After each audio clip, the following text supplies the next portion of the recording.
அண்ணா திமுக பெரும்பான்மையான இடங்களில் வெற்றி பெற்று தனி பெரும் ஆட்சி அமைக்கின்ற பொழுது சட்டையும் கிழிச்சுக்கிட்டு வேட்டி இல்லாதான் ரோட்ல போறோம். அதுதான் நடக்கும். ஸ்டாலின் அவர்களே, எங்களை குறைத்து மதிப்பிடாதீங்க.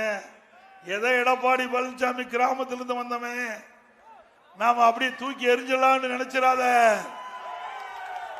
4 ஆண்டு 2 மாத காலம் சிறப்பான ஆட்சி கொடுத்த அரசாங்கம் அம்மா அரசாங்கம்.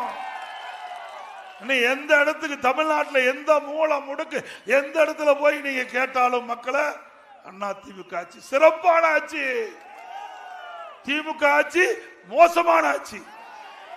அந்த குரல் தான் இன்றைக்கு தமிழகத்திலே ஒலித்துக் கொண்டு என்பதை நீங்கள் எண்ணி பார்க்க வேண்டும். அது மட்டும் இல்ல, ஸ்டாலின்னா குடும்பம், குடும்பம்னா ஸ்டாலின். குடும்பம் தான் முக்கியம், மக்களை பத்தி சிந்திப்பதே கிடையாது. ஆனா அனைத்து இந்திய அண்ணா திராவிட முன்னேற்ற கழக அரசாங்கம் சரி, கட்சியும் சரி, எப்பொழுது பார்த்தாலும் மக்களை சிந்தித்து சிந்தித்து திட்டங்களை கொண்டு வந்து நிறைவேற்றி மக்கள் ஏற்றத்திற்கு ஏணியாக இருந்த அரசாங்கம் அண்ணா திமுக அரசாங்கம்.